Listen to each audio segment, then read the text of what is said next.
BR Naidu అనే వ్యక్తి భక్తుడు కాదు, నిజంగా ఒక వ్యాపారవేత్త, TV5 యజమాని. దానితో పాటు అనేక మోసపూరితమైన వ్యాపారాలు చేసినటువంటి వ్యక్తి. అలాంటి వ్యక్తిని టీటీడీ చైర్మన్ గా నియమించడమే పెద్ద ఘోరమైనటువంటి తప్పిదం. ఆ తరువాత ఆయన అపవిత్ర కార్యక్రమాలు అనేకం బయటకు వచ్చినా కూడా చంద్రబాబు నాయుడు గారు ఆయన కొనసాగిస్తూనే ఉన్నాడు.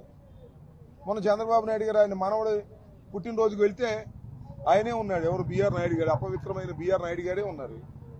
నిన్న ఒంటిమెట్ట వెళ్తే బిఆర్ నాయుడు గారే ఉన్నారు.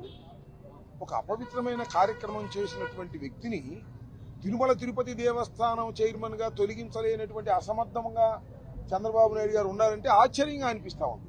ఇది చాలా దుర్మార్గమైన విషయం. ఇప్పటికైనా చంద్రబాబు నాయుడు గారు కళ్ళు తెరిచి ఆ బిఆర్ నాయుడిని చైర్మన్ పదవి నుంచి తొలగించాలని ఈ సందర్భంగా మేము కోరుతున్నాం.